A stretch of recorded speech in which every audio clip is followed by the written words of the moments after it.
SBS 이제 이게 정치쇼 수요일은 삼변 시대입니다. 세 분의 법조인과 함께 이야기하는 시간이죠. 손정혜 변호사 나와 있습니다. 안녕하세요. 안녕하세요. 손정혜입니다. 양지열 변호사도 나와 있고요. 네, 안녕하세요. 김태현 변호사 오셨습니까? 항상 옵니다. 왜 그러세요? 가끔 안 오던데요. 가끔. 오늘은 제가 양지열 변호사보다 일찍 왔어. 일찍 다녀서요. 나 그냥 갑자기 아니 앞에 50m 앞서가 놓고 일찍 왔다고 지금. 저 깜짝 놀랐어요. 그래서 깜짝 놀랐어요. 그 광경을 보고 한 20초 일찍 들어왔는데 일찍 다니라고 막 그런 거. 큰 소리를 치면서. 그렇죠. 이런 날도 있는 거 아니겠습니까? 이제 이게 정치쇼. 상합차 호출 서비스로 유명한 타다 이 재판까지 갔는데 1심에서 뭐 합법적인 서비스더라 이렇게 판결이 났습니다. 당연히 그 대표죠. 이재웅 소카 대표도 무죄를 받았고요. 일단 이 판결에 대해서 손정희 변호사 어떻게 생각하십니까? 그러니까 여객자동차법 시행령에 따르면 예외 조항으로 이제 알선행위를 허용하는 범위가 규정되어 있어요. 네. 그러니까 임차, 그러니까 빌리는 계약을 허용하는 범위에서 11인승, 15인승 이하 버스는 알선할 수 있다. 그에 해당하기 때문에 합법적이다라고 보는 거죠. 사실상 이게 택시이기 때문에 면허 없이 여객자동차 운수법에 따른 운수행위를 했다라고 검찰은 봤지만 재판부는 이게 이용자가 직접 운전할 필요 없이 분단위 예약으로 필요한 시간에 주문형으로 임차하는 거, 그러니까 빌려주는 계약이다. 그러니까 타다의 주장을 그대로 받아들였다라고 보시면 될 것 같고요. 초단기 임대차 계약이 성립했고 이것은 우리 법 시행령에서도 예외 조항으로 허가를 하고 있는 부분이기 때문에 위법 불법은 아니다라고 본 거죠. 이런 것 같아요. 네, 이게 타다 서비스가 형식과 실질이 좀 차이가 있는 거거든요. 네네, 그 부분이 중요하죠. 검찰은 실질을 본 거고 타다는 형식을 주장한 거고 우리 계약스럽게 쓴다. 법원은 형식을 주장한 게 무슨 얘기냐면 택시 아니면 우리가 저 택시 영어 못 하잖아요. 자가용 택시 당연히 못 그렇죠. 하잖아요. 네. 그런데 사실은 타다라는 서비스를 보면 소비자들은 그 택시처럼 타는 건 맞거든요. 그럼 누가 렌트카 빌렸다고 생각해요? 택시 탄다고 생각하지. 네네. 불러면 오니까. 의식은 그렇게 의식은 그러니까 생각하는데. 실질은 택시예요. 근데 형식은 보면은 타다 하시는 분들 아시겠지만 계약서 아마 2개 올 거예요.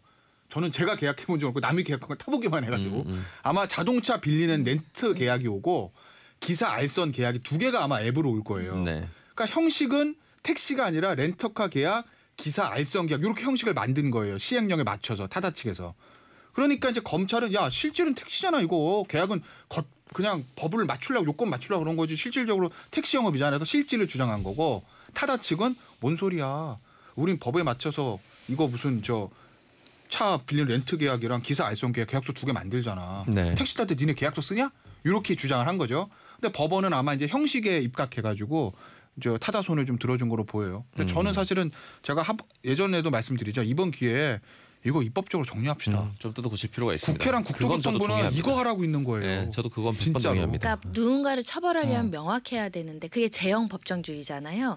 너무 명확하지 않은 거죠. 지금 검찰이 기소한 거를 두고도 법조계에서도 분분했었잖아요. 네네. 그러니까 법원 입장에서는 이것을 유죄로 선고해서 너 범죄 저지른 거야. 타다라는 서비스라는 어떤 형식의 신규 사업 자체를 그렇게 하기엔 굉장히 부담스러운 측면이 있었기 때문에 지금 타다가 주장하는 이 신산업 이다.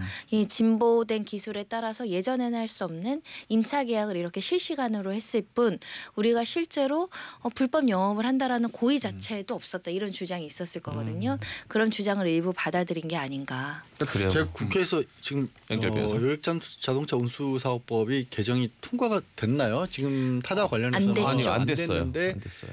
국회에서는 그것도 대악이라고 하잖아요. 영업 그 영업 허가권 그거를 인수를 해서 그러니까 사실상 택시가 가지고 있는 면허를 인수를 한 다음에 그만큼 늘려라. 네. 그래서 이제 그렇게 하면 이제 택시를 운행하시는 분들이 피해가 줄어들 수 있다라는 쪽으로 했는데 통과는 안 됐다고 하니까 그게 아니더라도 다른 방법을 찾기는 찾아야 될 거예요. 저도 검찰이 좀 무리했다는 생각이 들어요. 물론 이제 고소가 있었지만 덜컥 뛰어들어서 이 부분을 검찰과 법원에서 논의한다는 것 자체가 사실은 좀 아이러니다는 생각이 저도 들어요. 검찰이 무했다는 생각도 들고 저는 그 전에 이게 검찰이 이걸 잡고 들어가기 전까지 그 중소벤처도 있고 우리는 국토교통부도 있잖아요.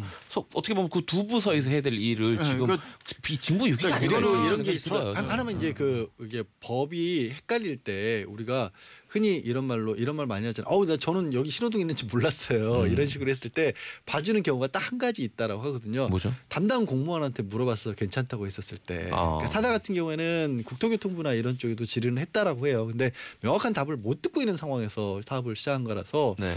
이게 가타부터 이 주무부처에서 이 정하지 못한 거거든요. 그러니까 저는 이게 타다가 앞으로 해도 된다 안 해도 된다 이런 문제를 떠나서 이 타다 측에서 형사처벌을 받기는 억울한 상황이었다는 거죠. 이게 제가 항상 우리나라의 여러 가지 문제를 지적할 때 정치에 사법화라는 게 마련하잖아요. 네. 여의도에서 해결할 거를 서초동 가져가가지고 일을 키운다. 그래서 검찰과 법원의 힘만 세지는 거다. 검찰개혁 사법개혁 니들이 그렇게 만들었잖아. 이걸 저는 얘기 항상 합니다. 그죠? 여의도에서 자체 해결을 못하고. 근데 정치의 사법화뿐만 아니라 정책의 사법화까지 온 거예요 이제는. 과천과 세종시에서 해결할 거 못해요. 그러니까 온 거예요 서초동까지. 검찰의 기소 제가 검사를 기소했을 것 같아요. 왜냐하면 택시 운전자 난리인데 이거. 거기다가 그렇죠. 이거 그냥 인지한 게 아니라 고발이 들어온 거거든요. 그렇죠. 난리야. 그리고 법을 보면 실질적으로 택시라고 볼 여지도 없는 건 아니에요. 분명히 그런 여지가 있습니다. 여지 있어요. 있죠. 분명히 네. 상당히 있어요. 네.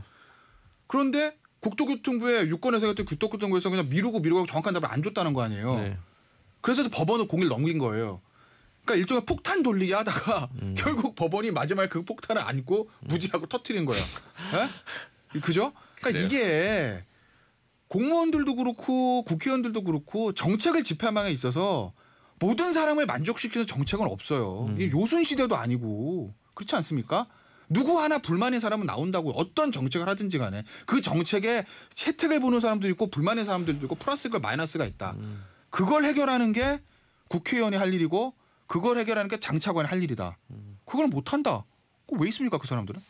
그래 좀 그러니까, 과격하게 네. 말씀해 주겠는데 저도 비슷한 의견을 이런 할 거 때 자꾸 저는 검찰로 가져가지 말자 좀. 매년 있는 것 같아요. 예를 들면 네. 그 한 2, 3년 전에 암호화폐가 그랬었고요. 이게 뭔지 잘 모르니까 그냥 하고 있는 거예요. 그냥 계속 아직까지도 어어해 제가 봤을 땐. 그리고 이 타다 서비스가 지금 이런 꼴이 났고 또 하나가 이 그 변이수 하사 이 성전환에 관해서도 그렇죠. 이 국방부에서 그냥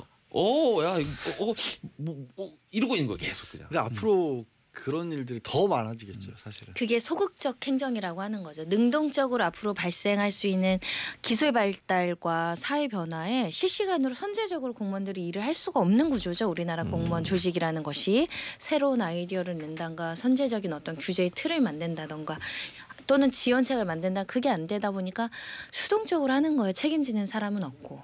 그거에 대한 결단력을 가질 수 있는 정치인들은 전문성이 없고. 이게 사실 좀 심각한 상황이긴 해요. 근데 앞으로도 저는 기조가 바뀔 가능성은 좀 낮아 보여요. 그러니까 뭐 현실적으로 공무원 분들이나 아니면 정치하신 분들이 이 새로운 과학기술 계속해서 발전되고 뭔가를 계속해서 내놓을 텐데 이거를 어떻게 그러면 다 따라가겠어요? 일단 전문가들이 공부를 너무 안 해요. 아닌데. 근데 너무 안 자율주행이 해요. 문제예요. 자율주행도 마찬가지로 그것도 법률로 그러네요. 이거를 조절하랬더니 사고 났을 때의 책임 소재가 지금 법조 애들이 머리가 너무 아픈 거죠. 새로운 기술을 계속 발달하는데 날아다니는 자동차 나오면 교통법규 어떻게 만들 거예요? 그러게요. 이게 그거를 용역을 계속 줘서 돈을 쓰면서 미리 대처하는 방안들을 계속 연구하지 않으면 기술을 따라갈 수가 없는 이 거죠. 문제가 선거 때문에 문제가. 선거 때문에. 선거. 사실은 뭐 기술 발전하는데 그래도 우리나라 공무원들이 다 행시 붙고 거기 간 사무관들인데 그거 못 따라가겠습니까?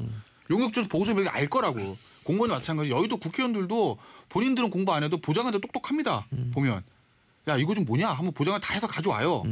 그러면 알 거라고요. 근데 왜 그러냐?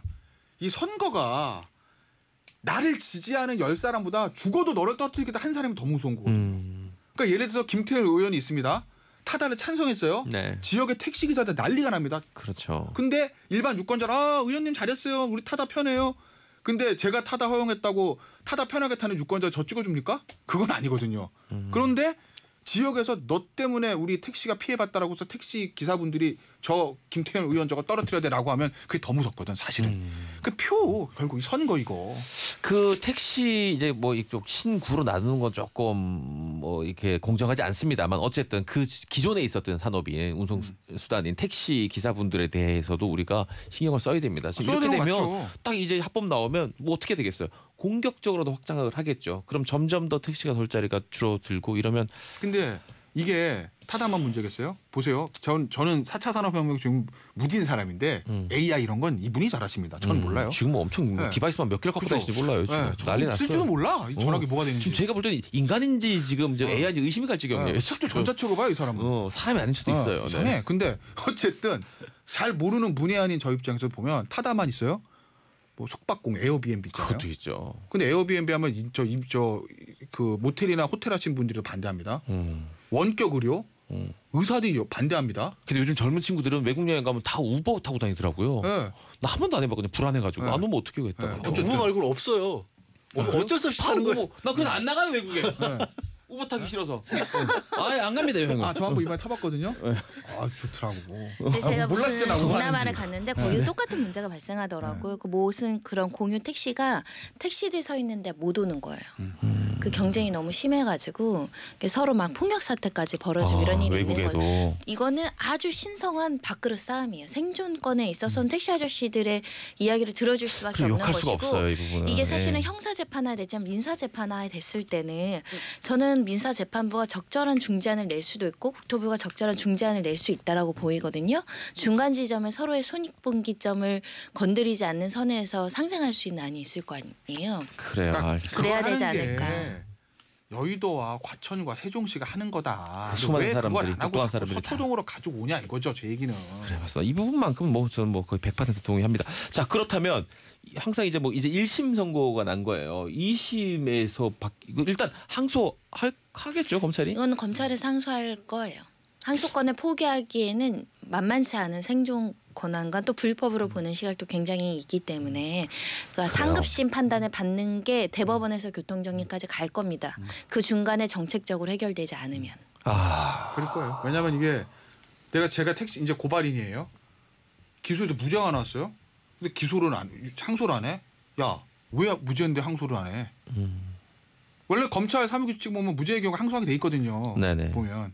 그러니까 그리고 검찰 입장에서 봐도 어차피 공을 법원에 넘긴 이상 대법원 확정 판결로 정리가 돼야 뭐 정책적 해결이 안 되면 그래야 나중에 고발인이든 피고발인이든 불만이 없어지지 1심 판결 가지고 이걸 확정됐다고 이걸 가지고 밀기는 부담스럽거든요. 그래서 아마 이거는 결국은 대법원까지 가지 않을까 싶고 이거는 2심 대법원 근데 지금 보면은 생각해 보세요. 총선 있죠. 네. 총선 끝나고 뭐 여원 구성하죠. 이거 언제 입법적 해결하겠어요. 야. 올해 넘어간다고 무조건. 총선 때는 말도 못 끝내고. 에? 그러면 결국 대법원이나 항소심이 이거 빨리 정리를 해줘야 된다. 지금 사실관계 다 나온 거잖아요. 지금. 네네네. 거의 법리 판단만 남은 거고. 그렇죠. 뭐 증인신문에서 그렇죠. 뭐가 있어 이게. 그렇죠. 그러니까 항소심 대법원 이거 빨리빨리 정리를 하고 그리고 국회는 이런 거 처리할 때는요 원구성 초반밖에 안 돼요. 왜냐하면 나중에 시간이 밀리면 내년에 선거인데 이거거든요. 지금 당선돼서 그나마 유권자 눈치 덜 볼 때가 지금이라고요. 요 1년, 요 4월에 이제 15일쯤. 그때 이런 거 해결해야 된다. 그때는 여야가 이거 손을 잡고 해결하지. 이거 이제 또 이걸 가지고 정파적으로 무슨 뭐 너희의 이득은 나의 불행, 너의 불행은 나의 이득 뭐 이러면 안 된다는 거죠. 이거는. 저는 그 생각, 그 영향도 분명히 있다고 봅니다. 지금 이제 코로나19 때문에 더 심각해졌는데 경기가 굉장히 어려웠다가 작년, 재작 굉장히 어려웠다가 원래 겨우 이제 뭐 회복의 불씨가 지펴지는가 싶었는데 신종 코로나19 때문에 지금 완전히 다시 냉각기가 오고 있잖아요. 이 와중에 이런 산업이 커질 만한 가능성을 또 자른다는 건 굉장히 부담이 갈 수도 있다. 뭐 이 판단도 하지 않을까 싶은 생각도 들어요. 이런 판단을 판사들이 합니까? 배려를, 고려를? 그러니까 사회 정책적 고려, 다양한 변론의 전치지로 참작할 여지들이 있겠죠. 그걸 이제 아마도 양형 요소로 고려해서 주장이 들어왔을 거예요. 그것도 다 분명히 반영하셨을 거라고 보입니다. 알겠습니다. 이제 이게 정치쇼. 그래, 저는 세 분한테 오늘 뭐 준비되어 있는 이 내용은 아닌데 아까 그 뉴스를 앞에서 쭉 진행하다가 31번 확진자라는 이 신종 코로나19 관련 확진자가 의료 지인이 코로나 바이러스에 걸린 것이 의심되니 검사를 받아봐라 하고 여러 차례 얘기했는데 두 차례 그걸 거부하고 본인이 발열 증세랑 증세가 있음에도 불구하고 포기 활동을 하고 그 다음에 굉장히 긴 동선을 돌아다니고 이러다가 지금 이분과 관련돼 있는 확진자가 총 11명으로 밝혀져 있거든요. 그렇죠. 이런 경우에 법적으로 책임을 물을 수 없습니까? 예를 들어서 내가 그 사람한테 바이러스가 옮았어. 그 사람한테 손해배상 청구했다든가 불가능합니까? 그러니까 일단은 보시면 모든 손해배상에서는 고의과실이 있어야 돼요. 근데 예를 들어 제가 지금 제 몸속에 바이러스가 있어요. 코로나가. 네. 저는 모르잖아요. 지금 멀쩡하니까. 근데 지열이 형이랑 양재열 변호사 얘기하다가 양재열 걸렸어요. 저한테 옮은 거라고 이제 가정하고 말씀드리면 제가 고이도 당연히 없었고 당시에 저는 몸이 멀쩡했기 때문에 기침도 안 하고 열도 안 나고 아무런 증상이 없었기 때문에 과실도 없는 거잖아요. 네. 그럼 손해배상이 안 되죠. 근데 이제 문제는 뭐냐면 이 31번 확진자 같은 경우엔 그 교통사고가 나서 한방병원 입원했다는 거 아니에요? 다른 일로. 네, 다른 일로. 근데 병원 입원했는데 막 뭐 열이 나고 뭐 오한이 있고 열이 38.8도인가 이렇게까지 굉장히 갔다고 고열이죠. 고열이에요. 네네. 그러니까 의료진이 이거 코로나일 수도 있으니까 검사를 해봅시다라고 얘기를 했다는 거예요. 네. 근데 본인은 거부를 했다는데 본인의 이유는 본인은 지금 해외여행 경험이 없었고 확진자랑 접촉한 사람 적도 없었기 때문에 나는 아닐 거라고 생각해서 안 하겠다고 그랬다는 거거든요. 최근까지 정부 방침도 그렇긴 했죠. 네, 근데 이제 문제는 뭐냐면 거기서 혼자 집에 있다가 의료진이 권유한 것도 아닌데 나 왜 열나지? 근데 나 외국도 안 갔다 오고 확진자 접촉도 안 했으니까 아닐 거야. 라고 생각했는데 본인이 확진이었으면 과실의 문제는 생기지 않을 텐데 이건 의료진이 네. 합리적인 이유를 가지고 환자분 이거 한번 검사해 하는 게 어떻겠습니까? 물론 검사하는데 뭐 돈 드나요? 안 들어요. 안 무료 되죠. 정보죠. 무료죠. 무료. 그렇잖아요. 네. 비용 부담이 되는 것도 아니고 그게 검사 받는 게 무슨 엄청나게 무슨 마취하고 수술하는 것도 아닌데 의료진이 어차피 입원한 김에 열이 나고 하시니 지금 시설이 수상하니 검사 한번 해보시지 않겠습니까? 하는 게 맞습니다라고 권유했는데 안 하겠다고 했다는 거예요. 이거. 그런데 본인 나중에 확진됐어. 그리고 옮았어 그 사람들부터 지금. 그 교회에서도 한 10명 정도, 10명 나왔다. 10명 정도. 그러면 제가 봤을 땐 이건 전 과실이 있다고 봐요. 법적으로 고의는 다시 당연히 물을 수 없었겠지. 있다. 근데 이분 입장에서는 대구 경북에 환자가 없었고 그건 자기 생각인 본인이 거지. 접촉자로 분류될 가능성이 현저히 낮으니까 사실 일반적인 폐렴이나 감기 증상일 수도 있으니까 이게 검사가 되게 쉬운 게 아니라 보건소랑 또 병원 지정된 병원에 또 가야 되는 문제가 있대요. 무섭긴 하죠. 네. 네, 그러다 보니까 이제 가능성을 좀 낮게 보신 게 아닌가라는 생각이 들고요.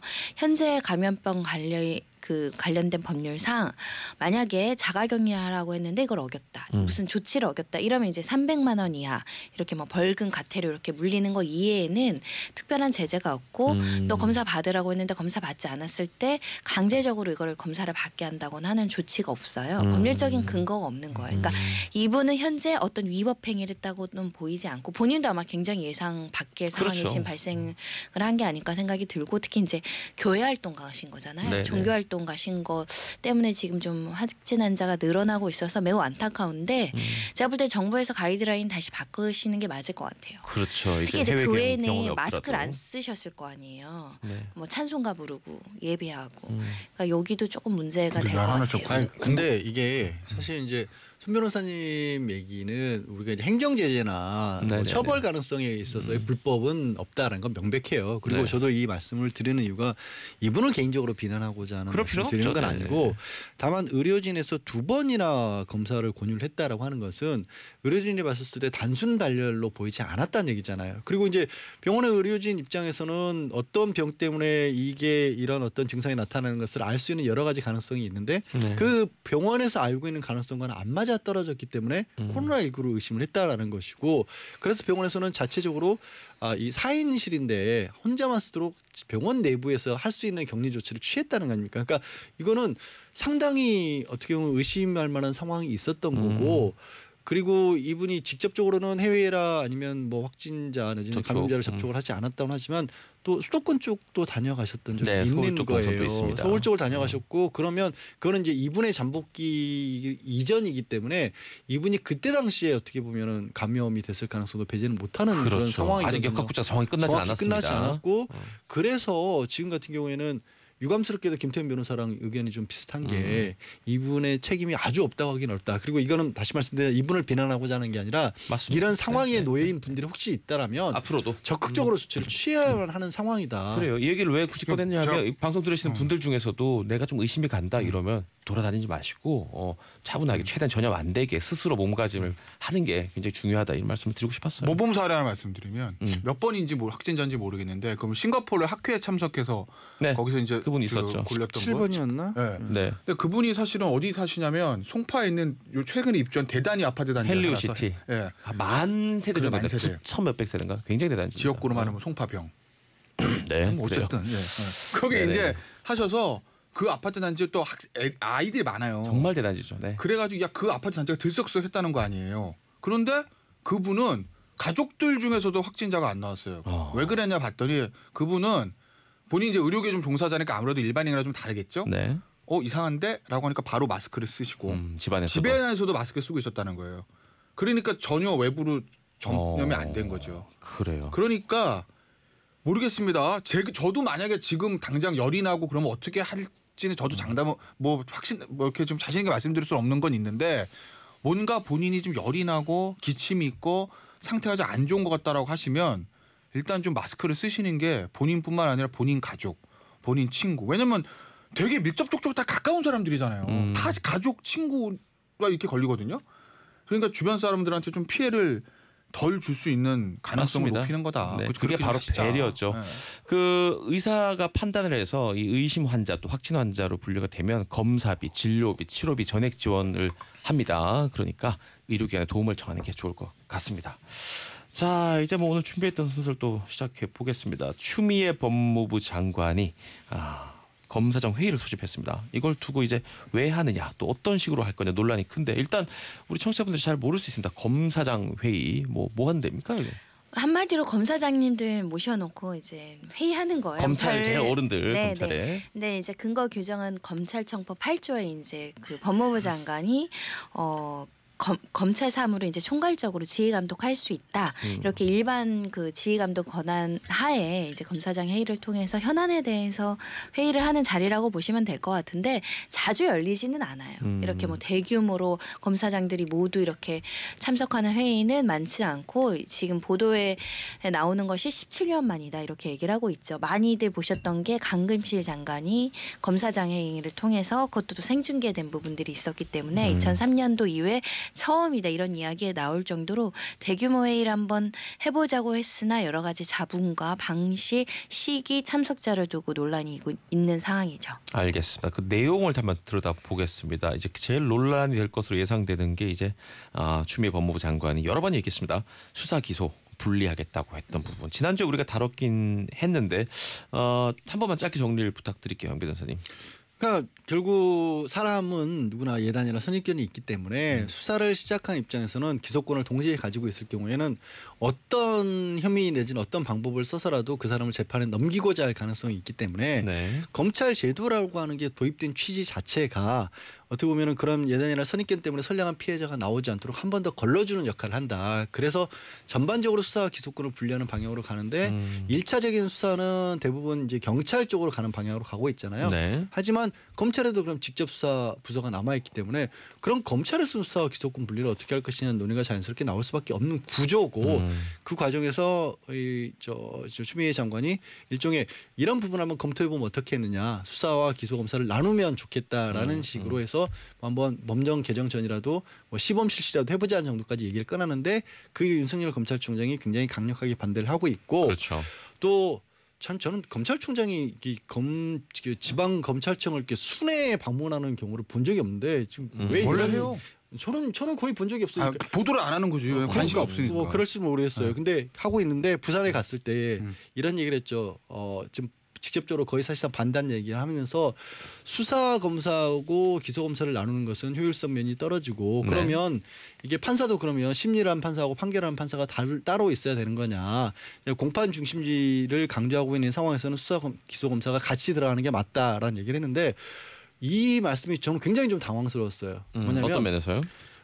일단 판사의 판결과 검사의 판단은 다를 수밖에 없습니다. 네. 뭐가 다르냐면 가장 다른 게 뭐냐면 판사는 양쪽의 의견을 들어본 다음에 판단을 하는 거예요. 네. 그러니까 검사는 한쪽에 자기 의견을 가지고 결정하는 거거든요. 그러니까 지금 수사 기소를 분리해야 된다는 얘기가 나올 수밖에 없었던 게 바로 수사란 쪽이 결정을 하게 되면 예단을 가지고 결정할 수밖에 없는데 지금 구조는 제3자의 의견을 들을 수 있는 구조가 아니기 때문에 당사자 의견이나 변호인의 의견이 그렇게 적극적으로 반영이 안 된 부분에서 검사가 판단하는 건데 네. 그게 어떻게 이 말씀드린 것처럼 법정에서 이루어진 판사의 판단과 같냐. 그리고 공판 중심주의라는 거는 이제 수사를 하는 과정에서 만들어진 이 서류들 가지고 수사를 해서 재판을 하는 게 아니라 가능하면 재판정에서 그러니까 검찰청에 일방적으로 불려가서 하는 소환 조사가 아니라 법원에서 증인 신문을 통해서 공개된 장소에서 하는 진술을 가지고 뭐 수사 내지는 수사가 이제 재판을 하겠다는 건데 그럼 공판 중심주의로 가게 되면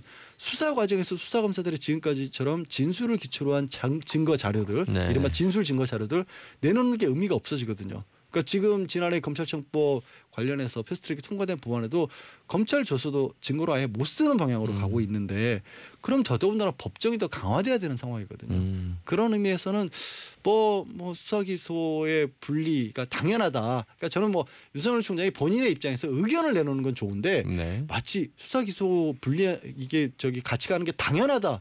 이게 너무 그 단적인 단언을 하시는 거는 조금 좀 받아들이기 어렵더라고요. 일단 김태현 변호사한테 이 의견에 대해서는 안 물어볼게요. 수사 기소 분리에 대해서 의견이 어떤지. 왜냐면 지난주에 말씀을 많이 하셨어요. 많이 했고 대신 이걸 한번 여쭤보겠습니다.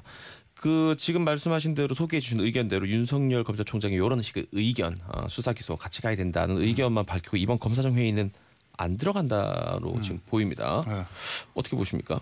글쎄 그날 그리고 하나 그 전에 말씀드리면 이제 법무부 장관 지방 순시에 대해서 원래 해요. 그거는 하는 거고 서울 다음에는 부산이 제일 크니까 네. 부산을 먼저 가는 게 검찰총장. 맞아요. 근데 네. 우리가 왜 모르고 있었냐면 사실 검찰총장이 지방 순회가 안 중요하잖아요. 의례적으로 가는 거니까. 또 뉴스가 안 됐죠. 뉴스거리가 아니니까 아무도 관심이 없었는데 지금은 워낙 총장과 장관의 충돌 부분이 있고 총장과 청와대, 총장과 장관 부분에 해서 충돌이 있어서 그렇기 때문에 언론에 지금 관심이 돼서 그런 거다. 그러니까 어떤 의미에서 보면 총장과 법무부 장관의 말 한마디 행보 하나하나가 뉴스의 중심이 오는 게 바람직한 건 아니에요. 정상적인 상황은 아니에요. 그렇죠. 그러니까 어쨌든 지금 상황은 그러하다. 그리고 이제 부산에 뭐 한동훈 검사장이 있어서 최측근을 보러 원래 부산을 먼저 갑니다.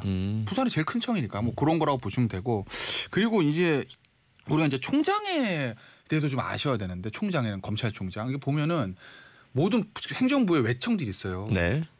왜냐하면 기획조정부 국세청 있고 조달청 있잖아요. 조달청 있죠. 네. 조달청장, 국세청장 차관급입니다. 검찰총장 무슨 급이게요? 외청인데 법무부에 장관급이에요. 네. 조달청법 없죠. 국세청법 없어요. 그냥 국세기본법에다 정하는 거지. 근데 검찰청법이 따로 있어요. 그건 왜 그러냐면 법무부의 외청이긴 하지만 준사법기관이기 때문에 네. 그리고 특별한 좀 약간 특수한 기능을 하는 기관이기 때문에 그리고 아무나 못 가잖아요. 거긴 사법청 그렇죠. 붙어야 가는 거지. 네네네. 그러니까 그 위상을 좀 높여준 거거든요. 그러니까 축구로 말하면 완전 그러니까 그런 투톱 법무부 장관과 검찰총장 투톱이지 원스트라이크 밑에 무슨 공격형 미드필더가 아니라는 거예요. 이게 아니라는 거죠. 얘기는 총장은 그러니까 지금 법무부 장관 외청이가 좀 역할은 다르다. 그러면 두 사람의 역할은 완전히 다른 거죠. 수사라는 거에 있어서 최고 책임자 검찰총장입니다. 법무부 장관은 행정가예요. 완전히 역할이 좀 다른 거라는 걸 좀 아셔야 되고. 네. 일단은 지금 검사장 회의에 참여 안 하는 글쎄 모르겠습니다. 공식적으로 어떤 거를 이유를 거의 참여 안 하는 그냥 다른 일정인지 제가 그건 확인은 못했는데 총장 입장에서 보면 대검 측에서 보면 이게 이렇게 보는 것 같아요. 이 상황 자체를 법무부 장관 이걸 좀 던졌어요. 입법 사항임에도 불구하고 시범 실시하겠다고. 근데 그 이후에 야 울산 사건 막으려는 거 아니야라는 얘기가 나오니 법무부 쪽에서 약간 이제 톤다운 시키는 논평들이 나오기 시작했죠. 네. 예를 들어서 울산 사건을 정리할 거 아니다. 뭐 서울은 할 거 아니 지방부터 할 거다 이런 식의. 그런데 이 상황에서 지금 검사장 회의를 하는 게 총장이 검사장들 불러넣고 의견을 듣는 척하면서 뭔가 절차적 정당성을 갖추려는 모양새를 하려는 것 아니냐라는 좀 의구심을 좀 가지고 있는 것 같아요. 대검 쪽에서는.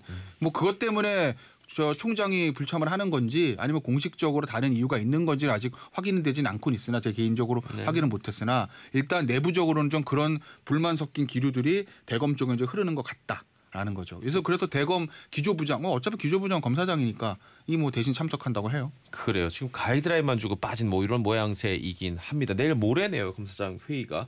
이거 좀 여담인데 한 가지 궁금한 게 있는데 왜 그런 질문 많이 안 받았습니까? 세 분은 야 다른 데는 다 저 청장인데 검찰청인데 왜 총장이냐 여기는 이름이. 그래서 제가 이제 나름대로 언어 가지고 유추를 해가지고 생각했던 게 뭐였냐면 세 분도 의견이 있으시겠지만 이건 아마도 검사장들 중에 총검사장이다. 그래서 검찰총장이 아닌가. 그러니까 비슷하게 보신 건데 추측입니다. 보세요. 네. 경찰청 경찰청장이죠.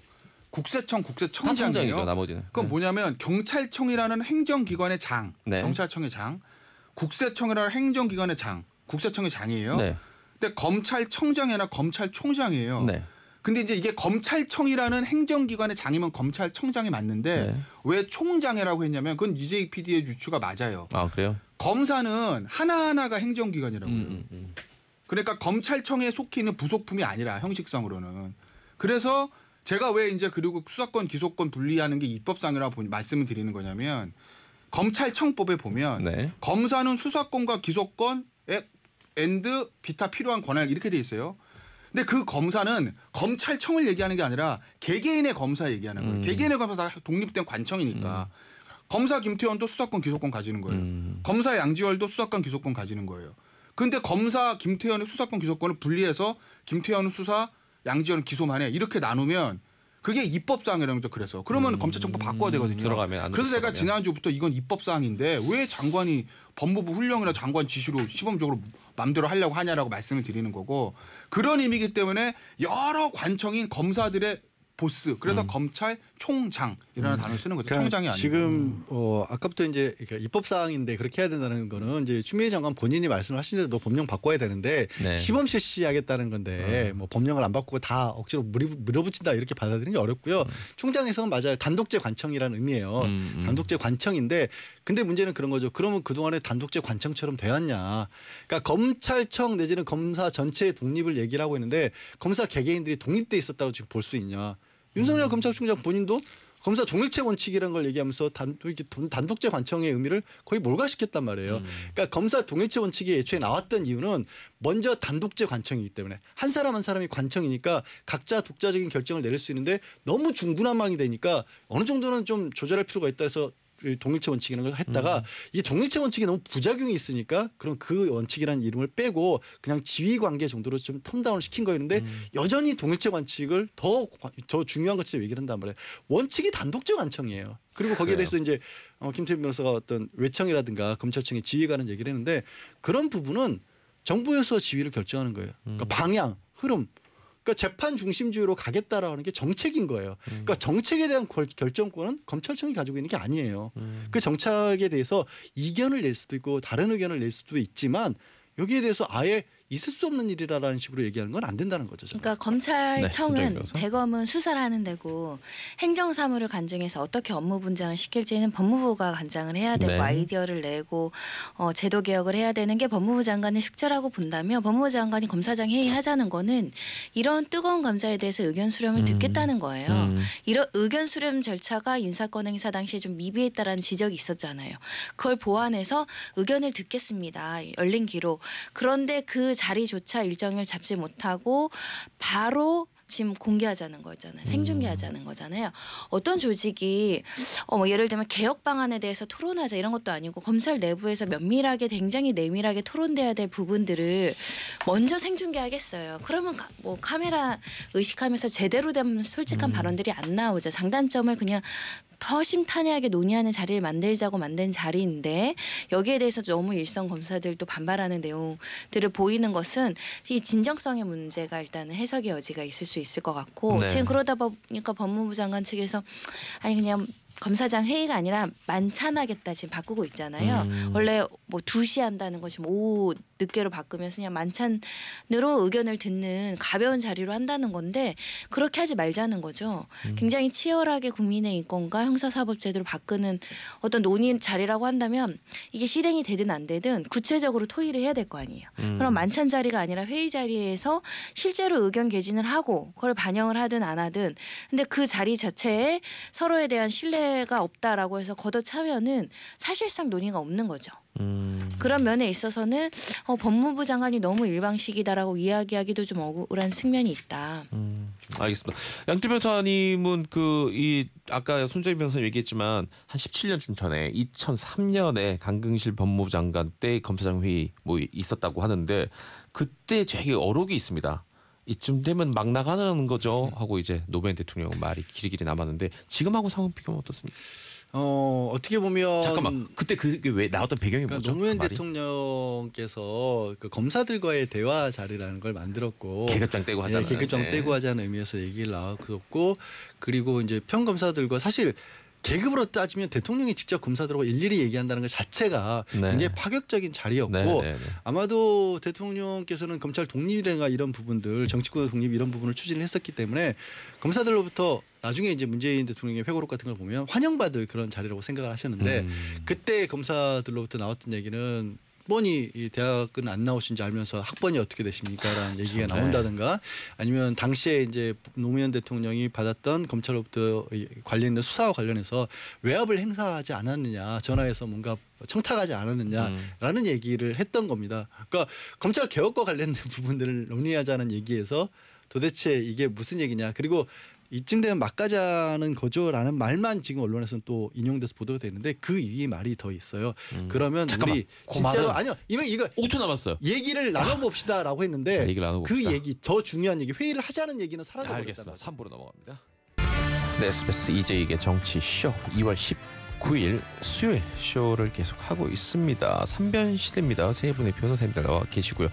양재열 변호사님, 아까 그 오래전에 강금실 법무부 장관 때 네. 참여정부 시절에 그 검사장 회의 얘기를 하다가 이쯤 되면 그 막가자는 거죠. 이 뒤에 우리 다 함께 또 얘기를 토해해 봅시다. 네. 라고 수습했는데 그 뒤는 자르고 자극적인 그 앞에 부분만 잘라가지고 좀 얘기를 했다. 여기까지 말씀하셨어요. 사실 그런 부분이 그러면 이제 사실 이제 추미애 장관도 그런 부분 아마 걱정하실 수도 있을 것 같아요. 뭐냐면 사실 그 자리는 어쨌든 다대 1의 자리입니다. 네. 그리고 사실 뭐 있는 추미애 장관이 이게 어떤 정책적인 이론적인 것들을 가지고 들고 나와서 말씀을 하셔도 솔직히 어쨌든 검찰 내부의 일과 관련된 것들은 거기 나오는 검사들이 더 잘할 수밖에 그럴 없어요. 수밖에 없죠. 구조적으로 불리하죠. 그렇잖아. 불리할 추미애 수밖에 없어요. 장관한테. 네. 근데 그거를 생중계를 해가면서 만약에 다대일로 공격받는 모습을 하고 추미애 장관이 조금 말문이 막히기라도 하면 그 부분만 집중포화가 쏟아질 수밖에 없어요. 구조적으로. 그러면 사실 그 회의가 원래 아까 손정혜 변호사는 말씀하신 것처럼 뭔가 얘기를 해야 할 자리가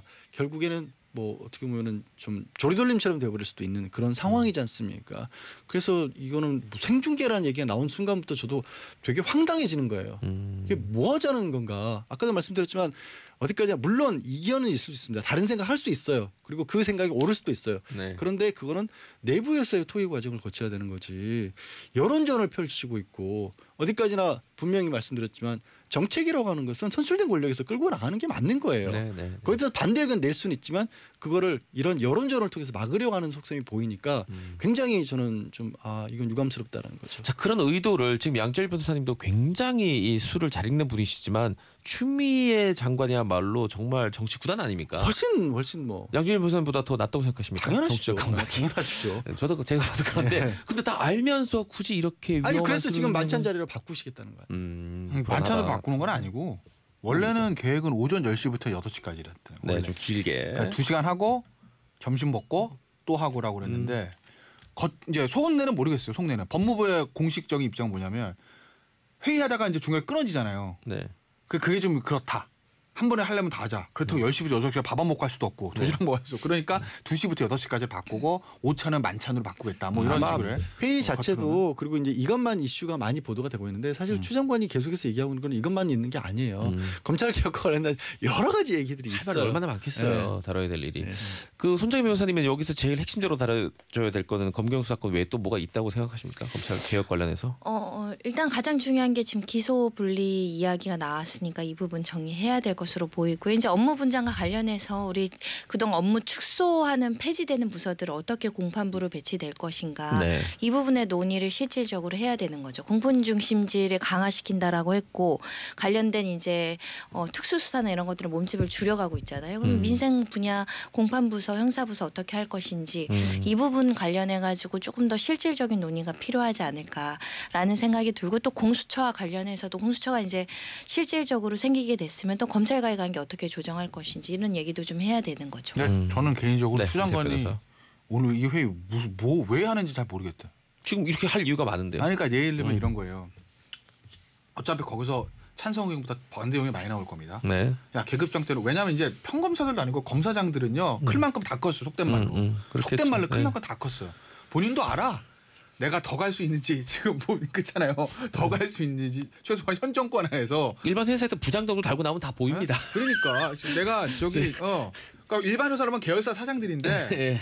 내가 현 정권 안에서 더 갈 수 있는지 아닌지 압니다. 네. 그리고 지금 내부에서도 얘기를 듣고 오라고 그래가지고 자기가 관할하는 청에 일선 검사들의 의견 다 들어가지고 좀 들고 오는 거거든요. 네네. 그러면 예를 들면 내가 우리 내 밑에 있는 우리 일선 검사들 의견을 반영했는지 안 반영했는지 나중에 다 나오잖아요. 그러니까 이게 추 장관이 원하는 대로 예를 들면 장관님의 그 검찰 개혁에 박수를 칩니다. 짝짝짝짝 이게 안 될 거란 걸 알 거예요. 그럼에도 불구하고 이걸 왜 할까? 보나마나 의견 충돌이 있을 거고 뭐 비공개를 하도 회의록을 만들지 않아도 결국 안에서 무슨 얘기가 나왔는지는 밖으로 전해줄 수밖에 없거든요. 장관 이렇게 얘기했는데 무슨 검사들이 이렇게 얘기했다더라. 그냥 기자들 묻지 않겠습니까? 그러면은 약간의 뉘앙스의 차이는 있어도 결국 다 흘러나올 거라고요. 추 장관이 이걸 왜 할까? 아니 그렇다고 해서 지금 예를 들면 그런 과정이 필요 없다고 그러니까 생각하세요? 제 얘기는 법무부에서 구체적인 안을 가지고 있는 것도 아니고 그냥 본인이 화두처럼 툭 던진 거 아니에요. 그리고 밑에 이제 법무부 실무자들은 수습하기 바쁘고 그런 상황에서 지금 이 회의를 하는 게 뭔가 어떤 실효적인 회의라기보다는 나 했어. 했다니까. 절차에 관해서 정무적인 판단 쪽으로 그러니까, 많이 쏠려요. 정무적으로는 제가 봐도 근데 그거를 네. 거친 것과 안 거치는 것 그리고 추 장관이 생각 못한 부분도 있어요. 법무부에서 생각 못했던 것들 법무부에 몇 명이나 되는 인원이 있다고 그걸 다 알겠어요. 뭐 실무진들 얘기 들어보는 건 당연히 해야죠. 원론적으로도 원론적으로 아니 원론적인 게 아니라 생각 못한 얘기들 왜 김태현 변호사도 이 자리에 앉혀놓겠어요. 어쨌든 듣다 보면 잘하거든 나는. 뭔가 오늘 듣다 코로나 바이러스 얘기도 괜찮았어요. 뭔가 듣다 보면 그런 얘기 할 때도 있잖아요. 그런 얘기 기대하는 거예요. 왜 그거를 꼭 요식행위처럼 생각을 해요. 저는 그냥 뭐 의견 공격하신 거네요. 고마워야 되는 거죠. 저의 가치를 그래도 인정해 준 거니까. 형 고마워. 그리고 어떤 조직 내에서 반발과 저항이 있을 수 있어요. 마찰이. 그럴 때 우리 보통 소청제도라고 하잖아요. 그 상향적으로 의사소통을 할 수 있는 기회가 있다라는 게 굉장히 괜찮은 거죠. 그러다 보면 새로운 아이디어가 나오고 또 내 생각에 오류가 있을 수 있구나. 그러면 용역 한번 업무 의뢰해보자라고 의사결정이 늦어지기도 해요. 그래서 그거는 저희가 지켜볼 문제지 예단에서 강행을 위한 어떤 형식적인 면피할 수 있는 정당성이 어떤 회의 자료로 악용할 소지가 있어서 우리 안 가. 이것보다는 가서 얘기하는 거죠. 근데 제가 그냥 제 개인 감으로는 아마 그런 절차적인 정당성과 이걸 기화로 해서 자 검사장 회의에서 다 이건 들었으니까 이걸 내가 안으로 만들겠습니다라고 생각을 했으나 지금 나오는 반발 분위기가 법무부와 추 장관이 생각했던 것보다 좀 더 나오거든요.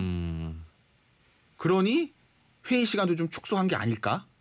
아마도. 그래요. 뭐 그렇다고 지금 갑자기 잡아놓은 걸 안 할래 할 수도 없고. 마음은 우리가 뭐 확실하게 알 수 없습니다만. 왜냐하면 지금 보면 다음 주부터 10분만 나오세요. 그러니까 추 장관이 했던 그러니까 보면 추 장관이 지금 하고 있는 어떤 개혁 본인의 입장에서 개혁이라는 것들이 나름대로 굉장히 준비되고 숙성된가라는 거 생각은 좀 안 들어요. 그러니까 예를 들면 조국 전 장관 같은 경우에는 조국 전 장관이 했던 그 얘기들이 개혁 방안들이 제가 이제 찬성과 반대를 떠나서 그 전에 박상기 장관 때부터 사실 준비해왔던 거잖아요. 그건 맞잖아요. 그러니까 나름대로 본인은 준비하고 숙성된 걸 내놓은 거라고. 근데 추 장관이 하는 지금 이 행동 이것들이 진짜 숙성이 되고 나온 건지 정치인 특유의 야 일단 한번 하자 이건지 왜냐하면 보시면 법무부 예전에 윤 총장 감찰하겠다. 제가 감찰 못할 거라고 그랬죠. 안 되잖아요. 지금 못하다니까요. 그러니까 그런 것도 상황을 보고 얘기를 해야 되는데 일단 던지고 보는 게 사실은 정치인들이 그런 게 있잖아요. 좀 그게 아닌가? 지금 본인이 법무부 장관인데 대한민국에 아직까지 오세훈 의원의 추미애로 생각하는 거 아닌가? 라는 저는 생각이 좀 든다는 거죠. 일단 뭐 국민의 한 사람으로서 이게 그 기싸움이나 혹은 요식행위가 아니라 실질적인 우리나라에 도움이 되는 그런 논의들이 활발하게 오갔으면 좋겠다 이런 생각은 또 듭니다. 바람이죠 일종의. 자 지금 속보가 하나 들어왔습니다. 법원이 그 아시죠 타다 서비스 합법이라고 판단했다는 뉴스가 지금 속보로 막 들어와 있는데 빨리 광고 듣고 이야기 나눠보겠습니다. 잠시만요. 자 이거 뭐 그래요 시간이 뭐 얼마 안 남았지만 짧게 어떤 분한테 물어봐야 되나? 그래서 김태현 변호사한테 물어볼까요? 뭐요? 이명박 전문가잖아요. 그런 거요? 한때 그랬죠 제가. 가장 고급 정보를 많이 알고 있었지 제가. 타다는 금방 이제 판결이 나왔고 이제 곧 한 2시간여 있으면은 이명박 전 대통령 재판이 이제 시작이 됩니다. 항소심이죠. 이건 1심이 아니고요. 이건 뭐 선고도 아니고 재판인데 뭐. 뭐 어떻게 보십니까? 뭐 그냥 재판하겠죠 뭐. 그래서 좀 마요 진짜. 아니 왜냐면 이게 선고일이 아니라 지금 재판 과정이기 때문에 특별히 뭐 오늘 뭐 특별한 어떤 이슈가 나올까는 잘 모르겠어요. 그러니까 일단 예를 들면 매몰 액수가 더 늘어났다는 매몰 액수 늘어났죠. 왜냐면 자, 삼성 뇌물액수가 2심에서 좀 늘어났어요. 검찰이 이제 항소심 과정에서 국민권익위원회로부터 제보와 자료를 받았다는 거죠. 그래서 삼성이 이제 소송 비용 명목으로 돈을 준 게 뇌물이잖아요. 네. 그 다스 관련 소송 비용. 그 액수가 51억에 추가됐다는 거죠.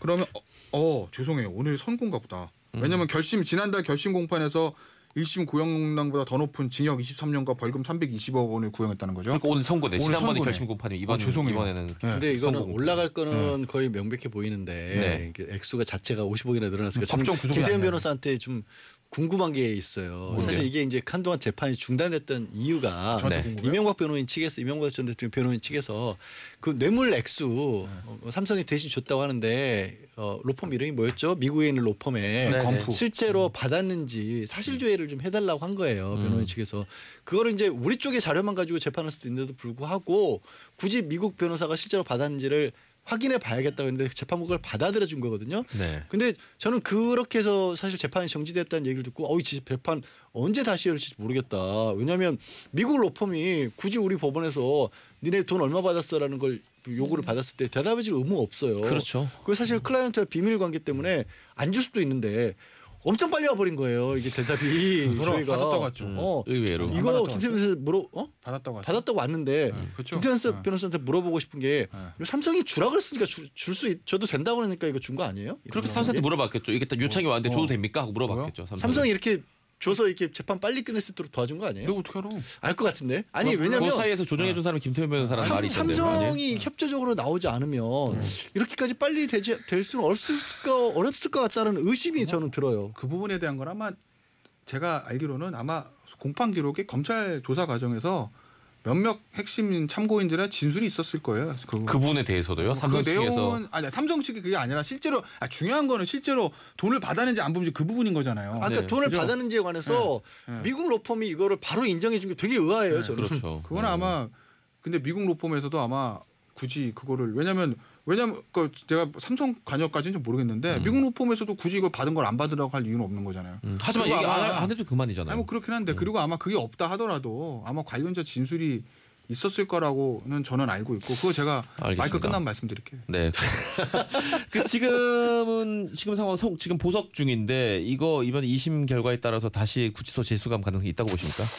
이게 중요하겠다. 저는 이게 낮아 보여요. 중요하죠. 일단 보석 조건을 잘 지키는 것 같고요. 네. 그래서 보석 조건을 충실히 이행한다는 건 특별한 사정 변경이 없으니까 대법원 확정 때까지는 보석 기간을 계속적으로 연장해 갈 수 있지 않을까. 대법원 가도 또 파기한 송신까지 확정까지 시간 많거든요. 근데 지금 뭐 건강상의 여러 가지 이유를 제시했기 때문에 지금은 낮아 보이지 않을까 합니다. 그래서 선거 결과 상관없이 보석 상태 유지될 수도 있겠다는 또 생각도 하시는군요. 알겠습니다. 세 분 모두 오늘 말씀 고맙습니다. 네, 고맙습니다. 고맙습니다. 다음 주 수요일에 뵙겠습니다. 이제 이게 정치쇼 4부로 이어집니다. 민시민의 코너가 기다리고 있습니다.